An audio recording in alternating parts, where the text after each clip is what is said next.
우리 성도 한 분과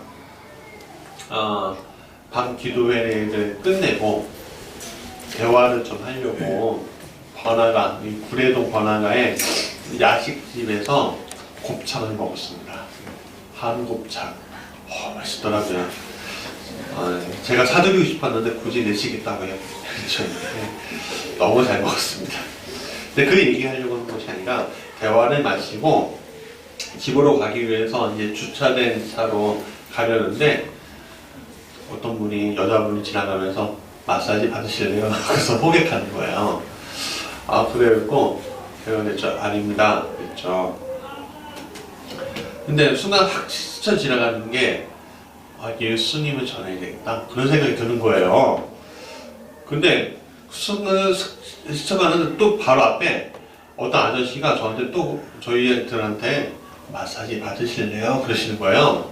그리고 제가 그랬어요. 예수님 믿으세요? 그랬어요.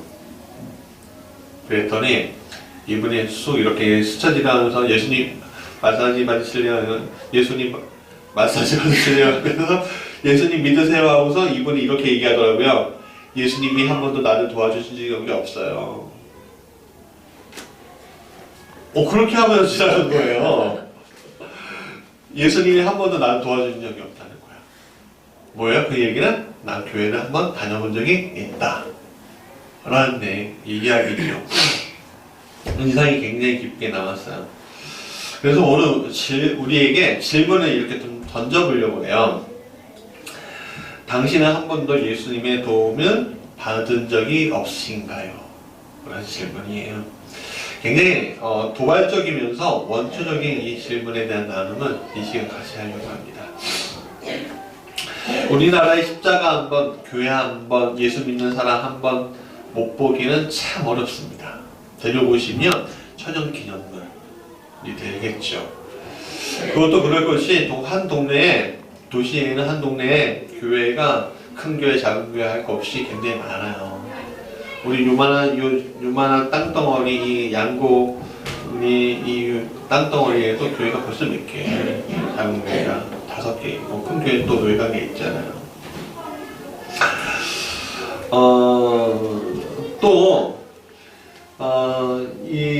저 산골짜기의 시골에도, 저 작은 섬에도 교회가 없는 곳이 없습니다. 불과 이 수십 년 만에 일어난 큰 하나님의 기적이죠. 그로 인해서 지나가는 사람에게 꼭 교회 다니지 않더라도 주변에 교인 없어요? 예수 믿는 사람 없어요? 하면요, 없는 사람 없고요. 교회 학교 한번 안 나가보는 사람이 없을 정도로 굉장히 많은 사람들이 교회를 한 번도 접해본 사람들이 많습니다. 그런데 아까 전에 그 사람, 저한테 호객했던 그 아저씨도 교회를 분명히 다녔다는 것이 드러났는데, 그분의 결론은 예수님이 나를 한 번도 도와주지 않았어요 예요. 그렇게 결론 내려지면요, 저는 참 당혹스럽습니다.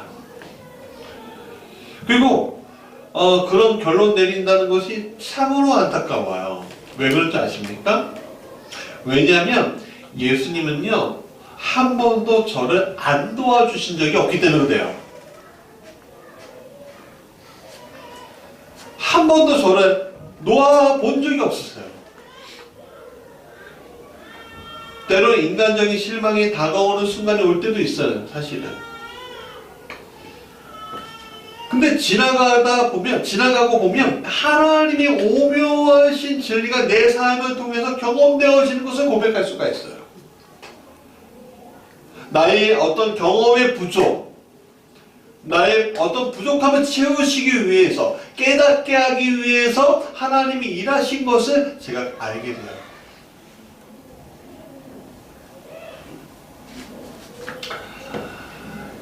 그렇다면 이게 목사여서 그런 일이 일어나는 걸까요? 세상 사람들이 말하는 것처럼요? 세상 사람들은 이렇게 합니다. 목사니까. 아니, 목사라고 사람들은 미혹한다라고 얘기해요. 거짓말하면서 자신의 이익을 취하려고 사람들한테 이야기한다라고 얘기해요. 기만한다는 거죠. 그러나 이것이 목사라서 일어나는 일이라면 여러분들 다 목사하셔요. 박인수 목사님, 부재우 목사님, 우리 김민재 목사님 다 목사하면은 그 일들이 우리 안에 일어날 거잖아요.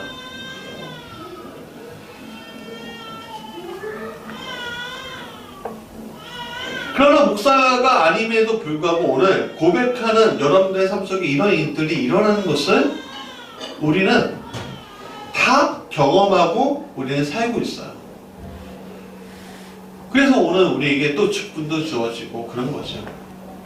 하나님의 역사가 목사이기 때문이 아니라 하나님의 역사가 우리가 양이기 때문에 일어나는 것들.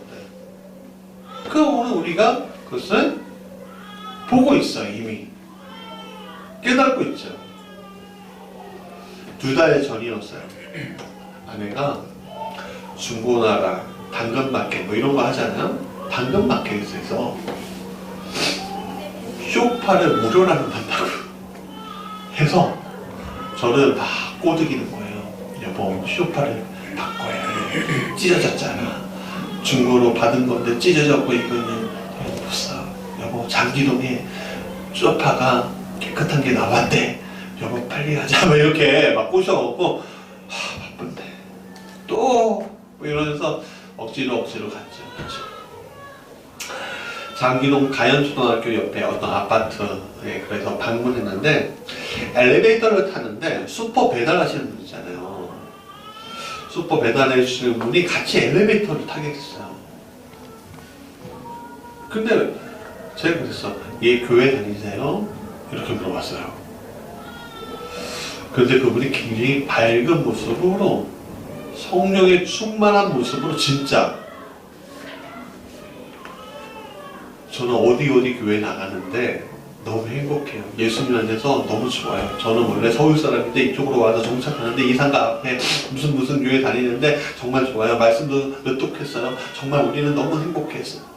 하면서 막 얘기하는데 엘리베이터가 지하 1층에서부터 올라가잖아요. 그 10몇 층이었거든요. 그 짧은 순간에 복음을 확 전하더라고요. 저한테. 얼마나 성령 충만하고 얼마나 행복했으면. 저는요 굉장히 큰 도전을 받았어요. 10초도 안 되는 그 순간, 15초 정도밖에 안 되는 그 순간에 하나님의 복음이 그 사람한테 있더라 이거죠. 여러분들은 어떠십니까? 저는 그 분을 헤어지면서 봤던 그 밝은 얼굴, 해같이 빛나는 얼굴, 근데 저는 굉장히 감동적이었어요. 큰 도전을 받았어요. 여러분, 똑같이 교회에서 똑같이 예수님을 소개받았을 때 어떤 사람들은 복을 한 번도 안 받았다고 하고 어떤 사람들은 넘치는 복을 받았다고 하는데 왜 이런 현상이 일어날까요?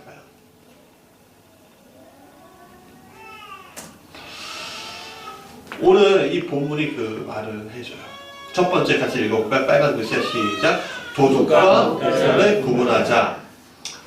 우리 7절부터 10절까지 같이 읽어볼까요? 시작. 나는 양의 문이라 나보다 먼저 온 자는 다 절도로 강도니 양들이 듣지 아니하니라. 내가 문이니 누구든지 나로 말미암아 들어가며 구원을 받고 또는 들어가며 나오며 꼴을 얻으리라. 예수님은요 우리를 양으로 비유하셨습니다. 여기서 양은요 들에 사는 그 야생 양이 아니에요. 가축화된 사람이 기르는 양을 얘기합니다. 가축이 된 양들은요 목자 없이는 생존하지 못하는 존재입니다. 일정 범위 안에 가두고 개를 통해서 포식자들로부터 보호하는 사역이 굉장히 수천 년 동안 진행된 탓에 양을 먹이로 삼는 야생 동물이 접근해 오면요 양들은요 전성적으로 도망가야 되잖아요. 원래 도망가지 못하고요 그 자리에서 우왕좌왕하다가 압사하고 압사당한대요. 그래서 죽는데요. 오히려 그런 습성을 변화했대요. 그리고 인간이 주기적으로 양 털을 깎아주지 않으면 양의 털이 너무 길게 자라서 더위를 견디지 못할 뿐만 아니라 그 털 무게 때문에 죽게 된다는 거예요. 그래서 야생에서는 자력으로 이 양들은요 자랄 수가 없어요. 살 수가 없다는 겁니다. 그렇다고 양들이 멍청하냐? 그렇지도 않대요. 양들은요 염소처럼 고집이 굉장히 세고요 제멋대로인 성격도 있다는 거예요. 그래서 목자들이 애를 굉장히 먹는데, 근데 참 이상한 게 한 번 본 사람의 얼굴은요 기억하고 사람의 표정도 감정도 구별할 줄 아는 능력이 있다는 거예요. 그러니까 예수님이 그러셨잖아요. 양은 나를 안다고, 목자를 안다고. 그 말 맞는 거예요. 8절에 예수님의 표현처럼 도둑이나 강도들이 들어와도 양들은요 그런 낯선 사람들의 말을 듣지 않고 따라가지 않아요. 그리고 조금 다가가도 돌아온다는 거예요. 그래서 양을 도둑질하기 위해서는 어떻게 합니까? 그 양들을요 훔치려고 할 때 죽이고 훔쳐가는 거예요. 훔쳐서 죽이는 일들이 하는 거예요. 왜? 양들이 돌아보지 못하게 하려고. 그러나 목자는 어떻습니까? 목자는 양들의 생명을 얻고 더 얻어 풍성하게 하려는 것이 목자의 본 모습이 아니겠습니까? 그렇게 하는 이유가 뭐예요? 목자가 왜 쉬지 않고 푸른 초장, 맑은 시냇가로 양들을 움직입니까? 더 좋은 것을 먹기 위해 수고를 왜 아끼지 않습니까?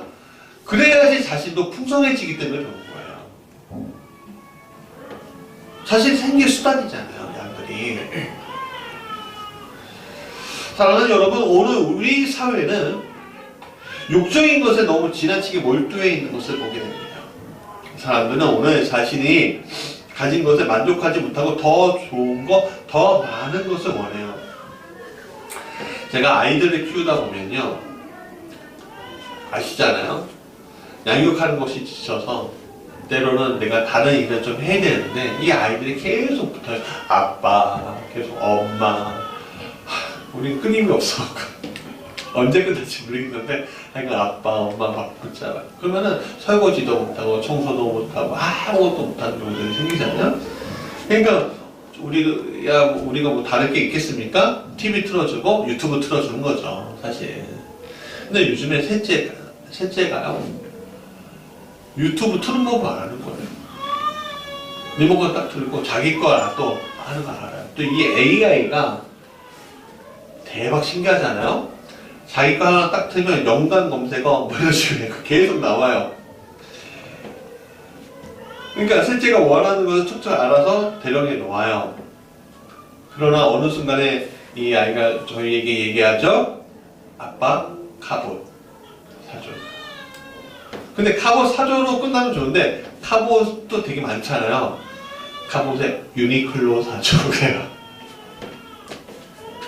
그리고 유니클로가 얼마야? 딱 보면 10만 원 넘어요.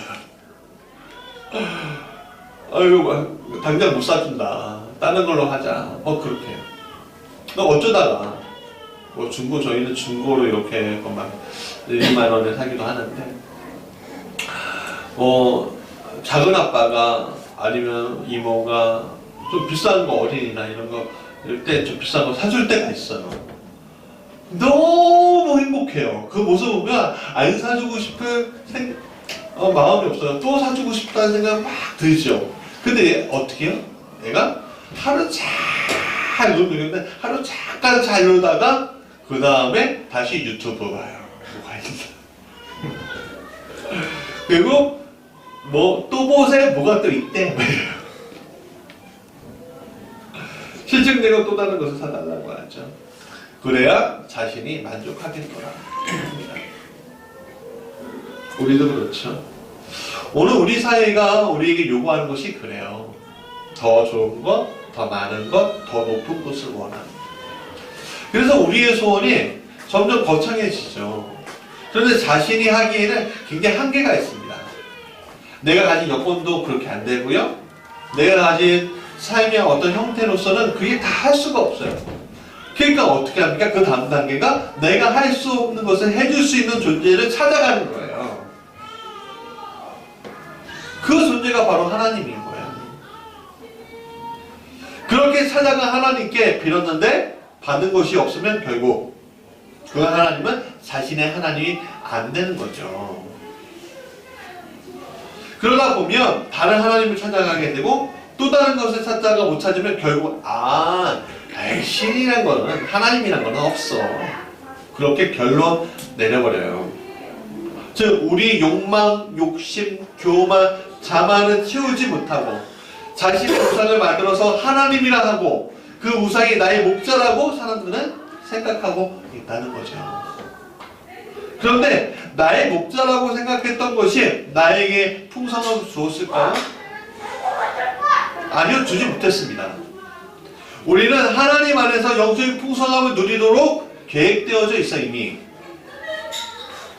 그러나 육적인 풍성함을 쫓아가면서 예수님의 말씀처럼 육적인 것도 도둑질당하고 영을 죽게 만들고 결국에는 영육혼을 멸망시키게 만들어버린 게 지금 우리의 모습이라는 거예요. 영육혼이 멸망당하는 거예요. 그런데 우리가 육적인 것을 바라보다가 영적인 것을 하나님의 은혜로 영적인 것을 바라보게 될 때 하나님의 영을 경험하게 될 때 우리의 삶은 굉장히 많이 달라져요. 풍성함을 받게 돼요. 이 풍성함은 육적인 것이 바탕이 되는 것이 아니라 영적인 것이 바탕이 되는 겁니다. 영적인 것이 바탕이 되어서 나오는 이 풍성함, 영적인 풍성함을 받는 이들의 특징이 무엇이죠? 바로 성령의 인도함을 받는다는 거예요. 성령은 우리를 나쁜 길로 인도하십니까? 좋은 길로 인도하십니까? 좋은 길로 인도하시죠.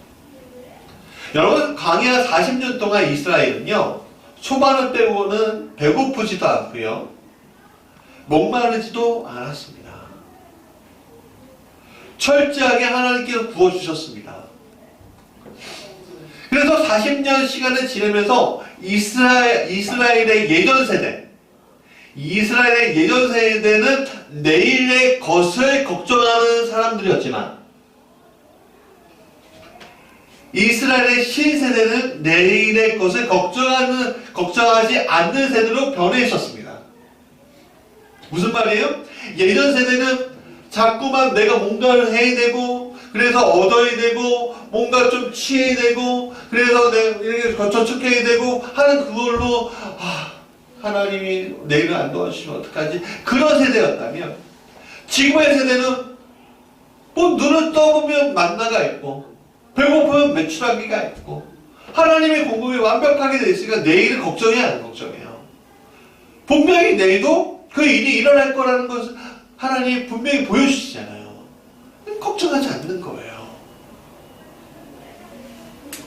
왜냐하면 40년 동안 한 번도 빠짐없이 채우시고 실천해 주신 게 바로 우리 하나님이었거든요. 내일을 걱정하느냐 안 하느냐 그 차이가 있는 거예요. 여러분, 육으로 살 때의 특징은요, 내일을 걱정하는 것입니다. 왜 내일을 걱정합니까? 빼앗길까봐, 죽을까봐, 멸망당할까봐 걱정하는 겁니다. 그러나 영으로 살 때의 특징은 내일을 걱정하지 않는다는 겁니다. 예수님은 우리에게 생명을 얻게 할 뿐만 아니라 풍성하게 하려고 오셨다고 했습니다. 그러니까 예수님이 안에 있으면 내가 초가상간에서 지내도요, 걱정 없지만 도둑, 즉 육에 속하면요, 강남에 빌딩이 있어도 불안합니다.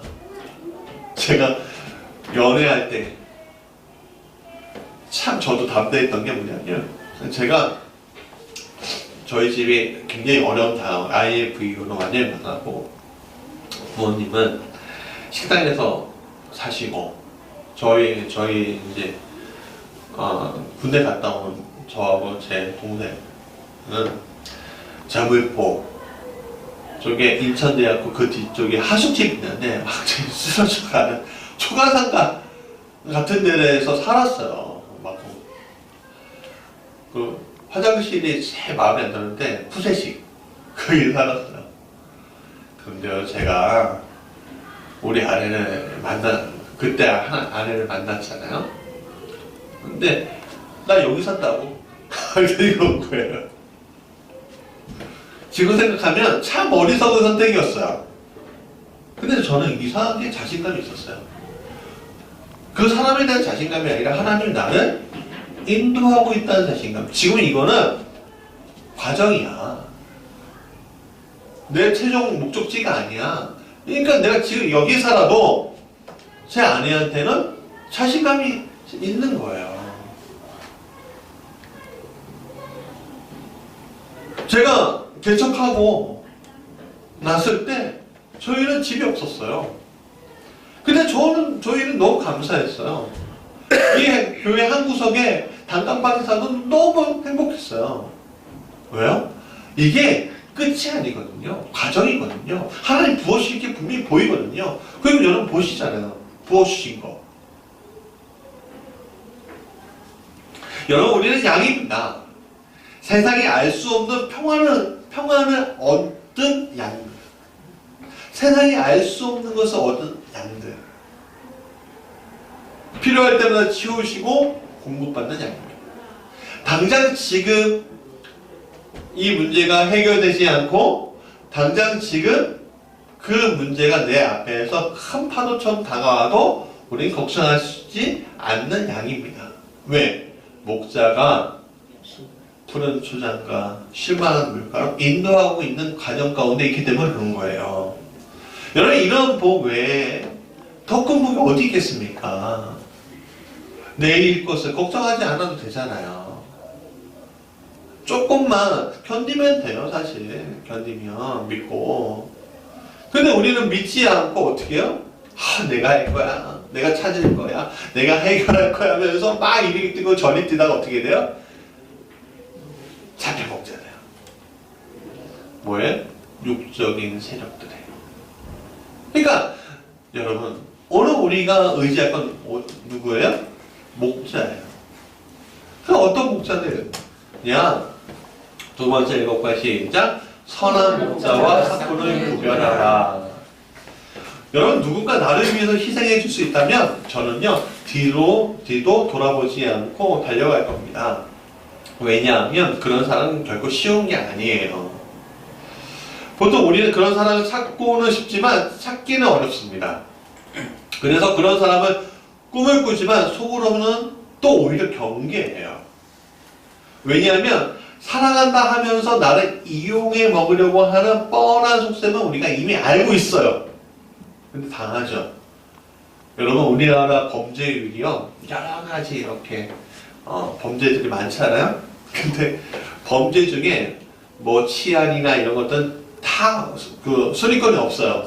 너무 좋은데 우리나라 순위권에 있는 게 2위, 3위, 1위 뭐 이런 데에 있는 게 뭔지 아세요? 횡령, 사기 뭐 이런 거예요. 그러니까 속이는 거죠.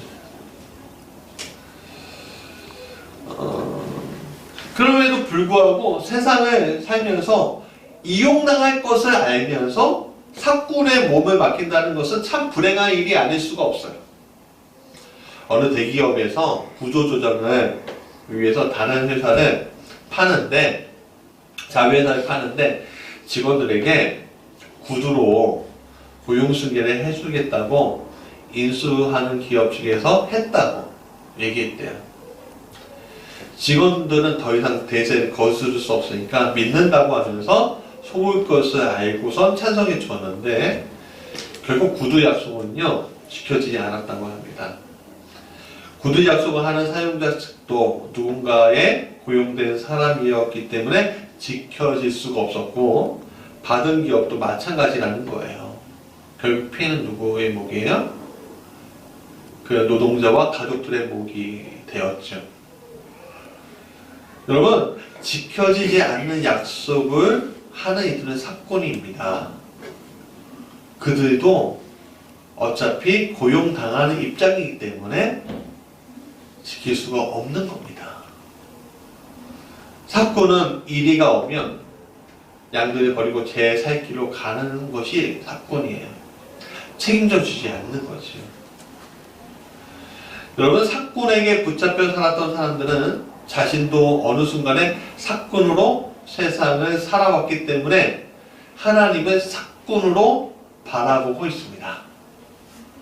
내가 교회 한번 나오면, 내가 잠시 간절히 기도하면, 내가 헌금하면, 내가 봉사하면 하나님이 내 소원을 들어주실 것이야 라는 관성에 붙잡혀서 신앙생활을 한다는 거예요. 그런 관성으로 살게 되면 결국 예수님이 나를 도와주지 않아로 귀결되는 거죠. 그러나 예수님은 자신을 선한 목자라고 하셨어요. 우리 세번역 11절 같이 읽어볼까요? 시작. 나는 선한 목자이다. 선한 목자는 양들을 위하여 자기 목숨을 버린다. 양을 위해서라면 자신의 목숨도 돌보지 않는 것이 바로 선한 목자래요. 선한 목자이신 예수님은요, 자신의 말씀처럼 자신의 양을 위해서 십자가 앞에 목숨을 버리셨습니다. 예수님을 만난 사람, 즉 영적으로 예수님을 영접한 사람들은 이것을 자신의 영과 육과 혼으로 만났기 때문에 그것을 깨닫게 돼요. 예수님이 나를 위해 죽으셨구나, 나를 위해 구원의 길을 예비하셨구나, 그 사실 하나만으로도 만족하게 된다는 거예요. 만족이 된다는 거예요.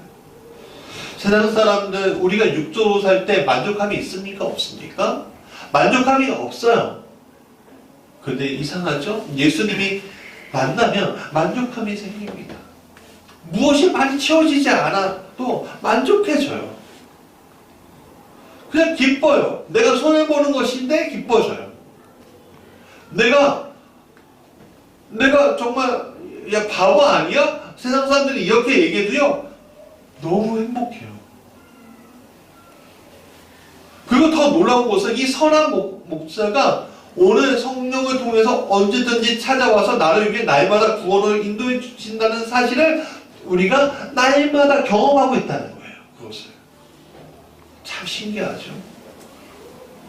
제가 TV 프로그램 보다가 참 은혜롭고 성경적인 가요를 봤어요. 박상철의 무조건. 야, 이게 진짜 신경을 울리더라고요. 야, 성경적으로 바라보세요. 성경적으로. 아니, 부를 수는 없으니까. 내가 필요할 때 나를 불러줘. 언제든지 달려갈게. 낮에도 좋아, 밤에도 좋아. 언제든지 달려갈게. 다른 사람들이 나를 부르면 한참을 생각해 보겠지만 당신이 나를 불러준다면 무조건 달려갈 거야. 당신을 향한 나의 사랑은 무조건이야. 당신을 향한 나의 사랑은 특급 사랑이야. 태평양을 건너, 대산을 건너, 인도양을 건너서라도 당신이 부르면 달려갈 거야. 무조건 달려갈 거야. 내가 필요할 때 나를 불러줘. 언제든지 달려갈게. 여러분, 얼마나 은혜로워요. 여러분, 정말 야, 제가 트로트를 다시 한번 봤어요. 요번에 유산슬 사랑의 재개발이라고요? 이야, 그거 딱 듣는 순간 성령께서 그래 주님 저를 재개발해 주세요. 그 생각이 딱 들더라니까요. 주님 진짜 하나님을 만나면 내가 재개발이 되잖아요. 쓰러진 집이 재개발되면 어떻게 돼요? 깨끗한 새 집이 되잖아요. 예수님은 언제고 우리가 부르면 언제고 태평양 대서야 인도야 할 거 없이 우리를 위해서 달려오신다는 거예요. 그게 얼마나 감사한 거예요.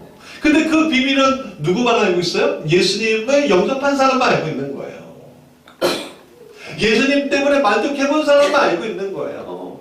그러니까 길거리에 가서 잠깐 내가 복 받으려고 예수님을 하나님을 사꾼처럼 여기고서 갔던 사람들은 뭐야? 하고 돌아오지만 예수님이 진정 나의 구주이시고 내 생명의 주인이시고 나를 인도하시는 선한 목자인 것을 아는 사람들은 어떻게 돼요? 맞습니다. 그랬군요. 맞습니다. 좋습니다. 아, 최고입니다. 아멘입니다. 진실하시군요. 라고 고백하는 겁니다.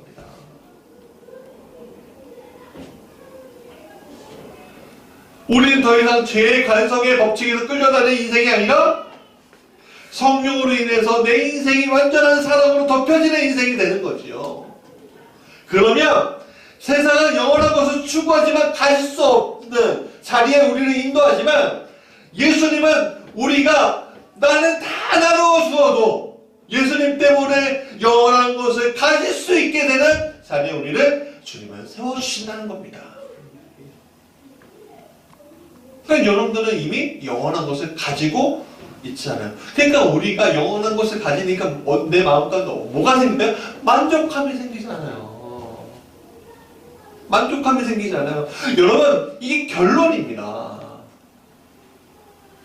세상 사람들은 알 수 없는 평안, 세상 사람들은 알 수 없는 그 만족,